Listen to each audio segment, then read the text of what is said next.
Hi, this is Chris. Thanks for visiting my channel.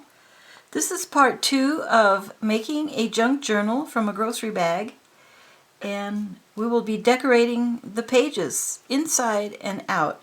A lot of this I will fast forward and I won't cover every page. I'll just show the basics of doing a page, and I'll add in some tips.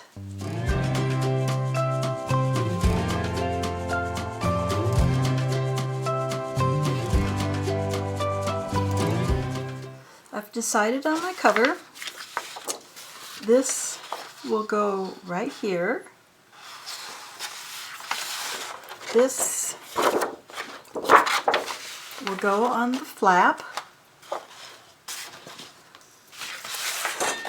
Either this or this will go on the back. I haven't decided yet. Probably this, it has so much more color in it.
This will just get a single sheet over the top, and then pockets, tuck spots can be added. I'm going to go ahead and do this page so you can see how I do it. So I'm going to pick out, I'm going to put cardstock on this side because this is very lumpy and I don't want it to show too much. I can put paper on the other ones. So I'll pick out some cardstock. So I'm going to cover the inside cover with this cardstock.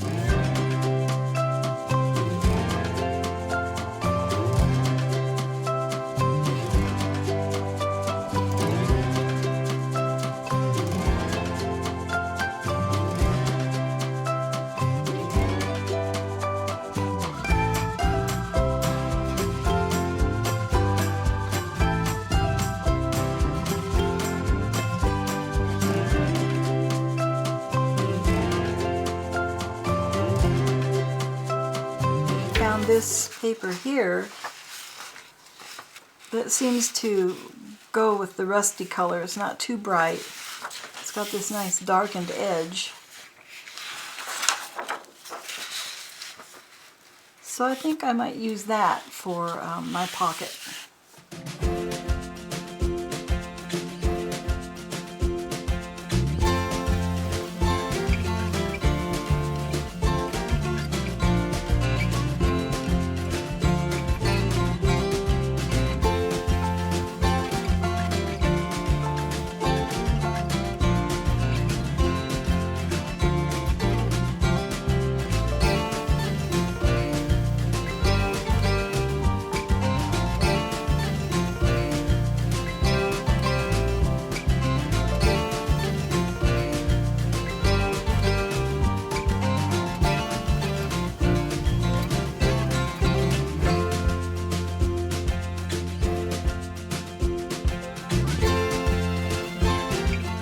So this is how I will do all the pages. Put a piece of paper on the back and then cut a piece of paper to fit the pocket. I managed to get a little glue on the front, but this is a junk journal with a grungy look, so I'm not worried about that. I erased my lines that I had on here. I'll erase the lines on those. And I cut it just slightly smaller. Then next I'll go around and I will distress the edges so that they blend in, and then I will glue this tuck spot or pocket right on one side.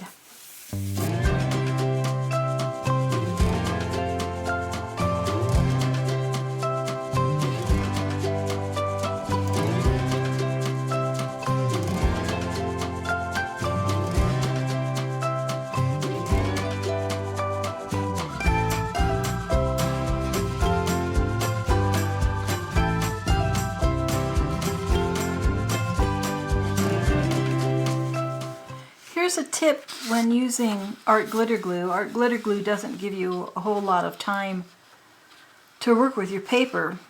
So I find that if I just glue the part that's going to go underneath here and I can get it in, it gives me the rest of the paper to help position it. And then once that glue has dried, I can lift this up and glue the back.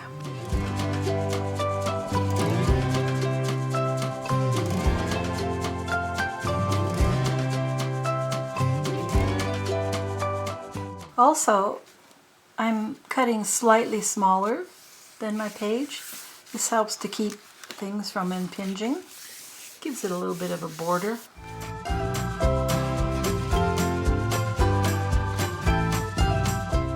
Another tip, if you do get glue on parts of your finished sides, you can use a crepe eraser, also known as a rubber cement eraser. And remember, I got some glue over here, and it took most of that off. Another tip when gluing in pockets, put several pieces of paper in there. It makes it easier when you want to stuff the pockets with items.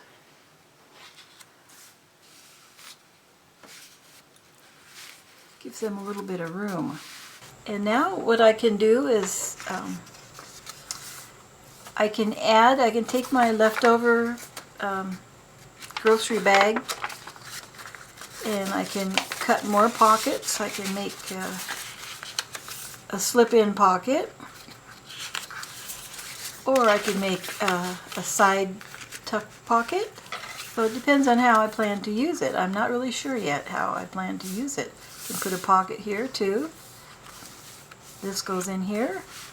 Next I'm going to work on the signature, and I have several papers that I pulled from my stash of tea-dyed.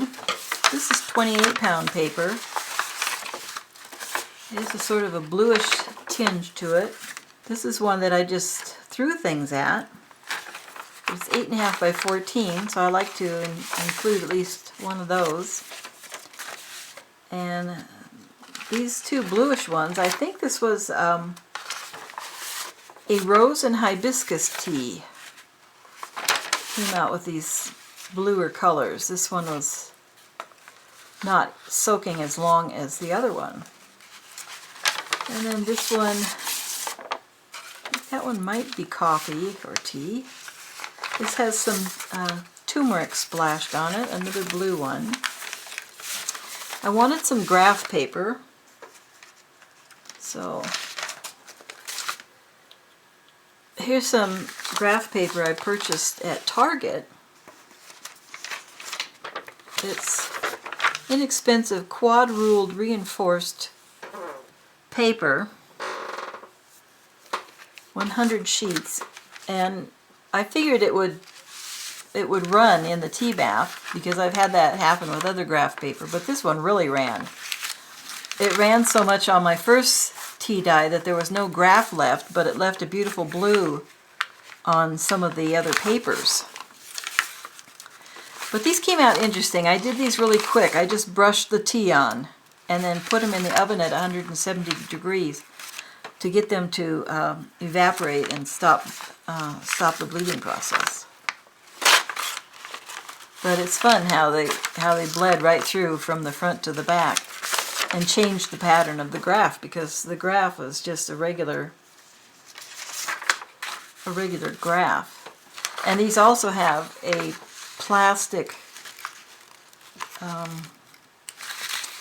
strip on the side to make the paper stronger, and they're hard to get off when the paper's dry, but after the paper was wet I was able to peel them off and then put a little more tea on there. So anyways, I'm going to use a couple of those.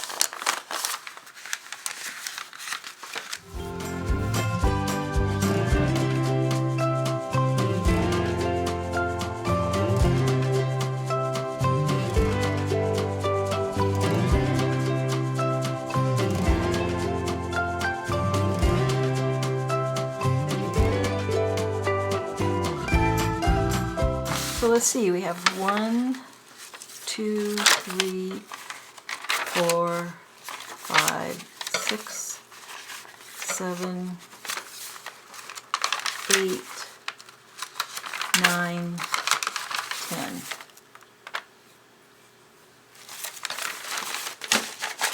So I think that's enough for this journal. Give me a little bit of room to put notes and things in there. So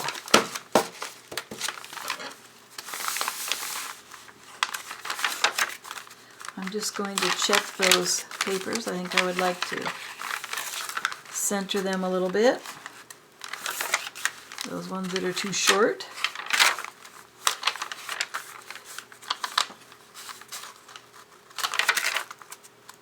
So this is a very grungy journal to go along with this paper pack.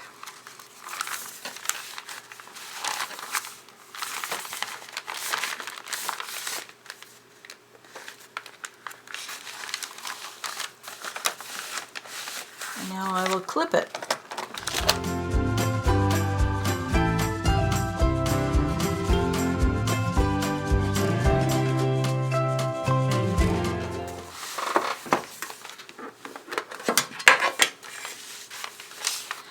This little tool kit at Michael's several years ago. I've never seen another one like it.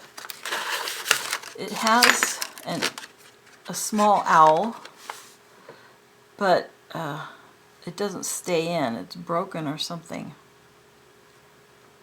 But it's very sharp and it does a good job. I also have this that came with something else, but it's kind of small, so it doesn't make a hole big enough for the needle, but it works. It's fine. I'll just use this one. So I'm going to find my template. I have this template from a book with a larger number of signatures, but it's divided in thirds. So I'm just going to use it. And I'm going to eyeball it centered and find my pencil.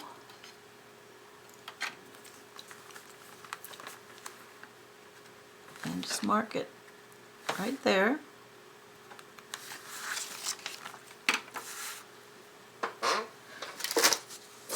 And this is just some styrofoam, paper-coated styrofoam that I pulled out of the recycle. And I'll just poke in those holes. See, that doesn't stay in.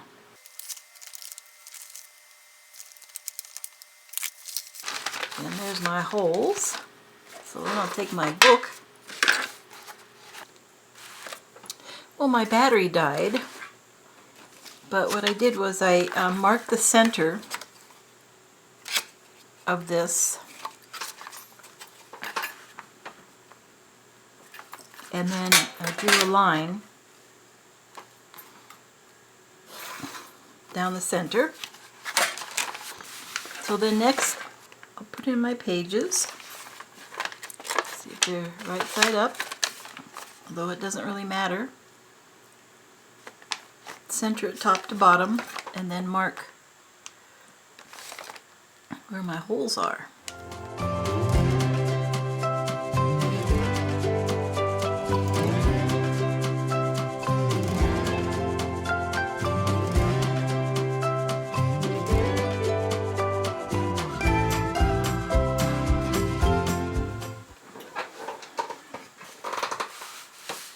These are my bookbinding pieces, and I made this from a cracker box and some scrapbooking paper and some small product boxes, like maybe an aspirin box or something like that.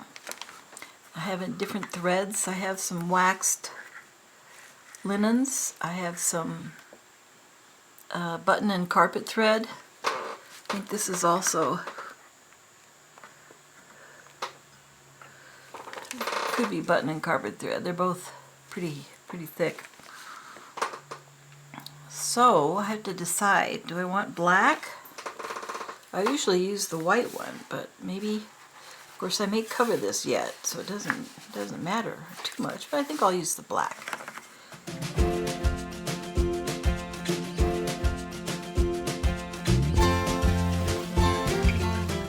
Thread's almost too thick for that eye. Double check again, I got it right side up.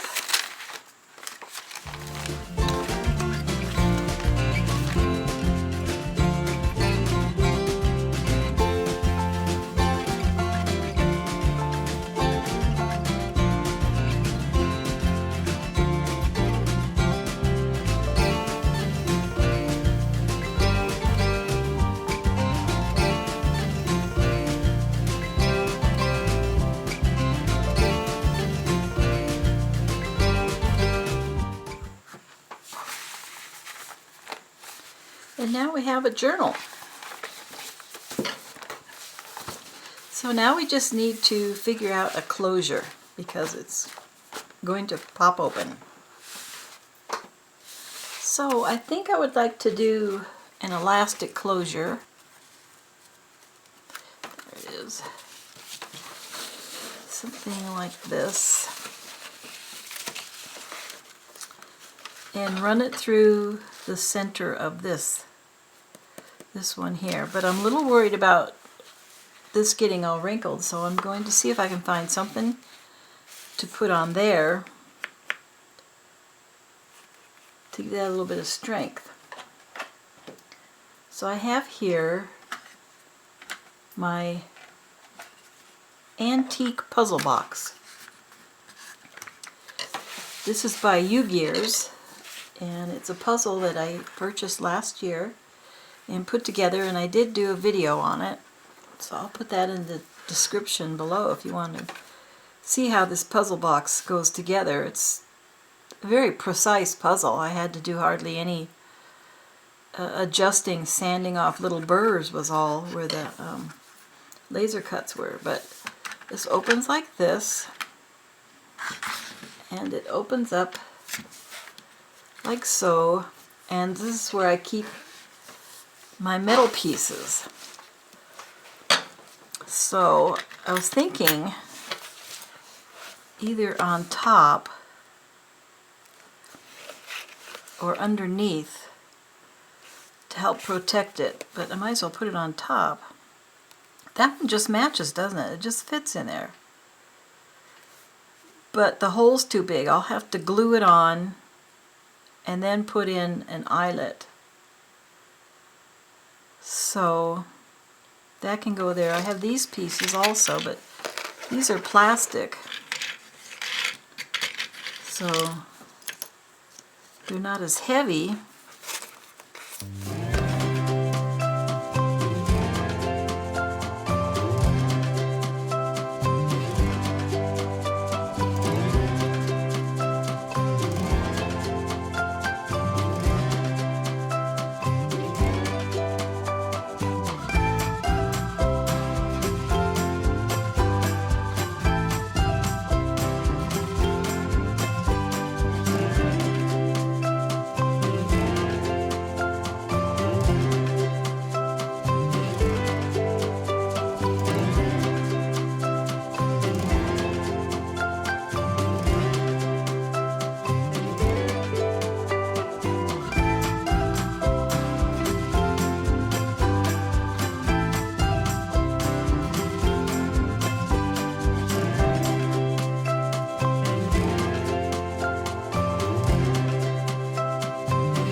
I'm finished now with the basic decorating.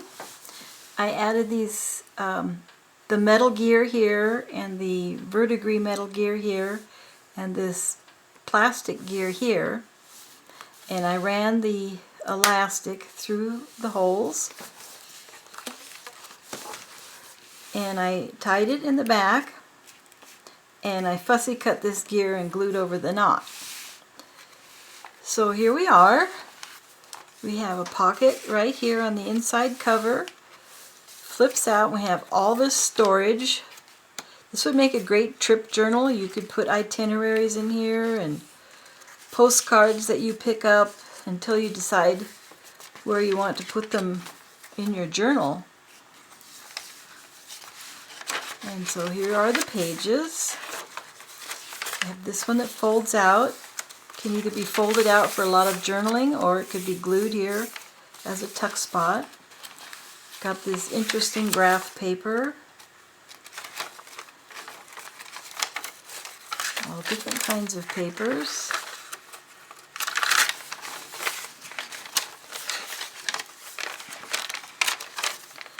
And another pocket here. And 2 more pockets here. So I love this journal. I think this is great. I haven't decided yet if I'm going to cover this or leave it as it is, or how I'm going to use it. But I had the idea to make it, and I've made it, and I'm real happy with it.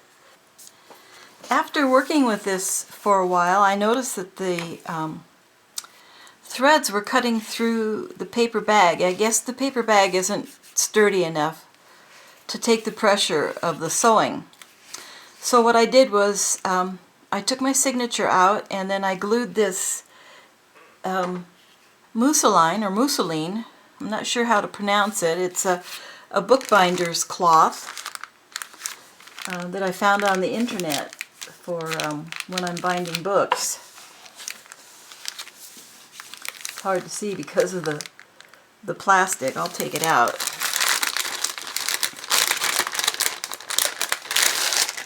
But it comes as like a piece of yardage, and you cut it to whatever size you need. It's like a open weave muslin that's been starched. I'm sure there's all kinds of things you could do with this besides binding books. I haven't gotten into that yet. But anyways, that's what I used. I glued it on here. And I also glued a strip on the inside. You could use other things. You could use a piece of fabric. You could use a woven ribbon, a piece of lace, some Tyvek, anything that would help protect the bag from the stress of the stitching. So I just wanted to point that out, as since this is the first paper bag that I've actually stitched a signature into, that was something new that happened. So that's how you learn how to do things, right? So I hope you enjoyed this, and I hope you come up with some cool paper bag projects of your own. Like I said in my last video, the paper on those bags is really nice. Thanks for watching, and have a really creative day. Bye-bye.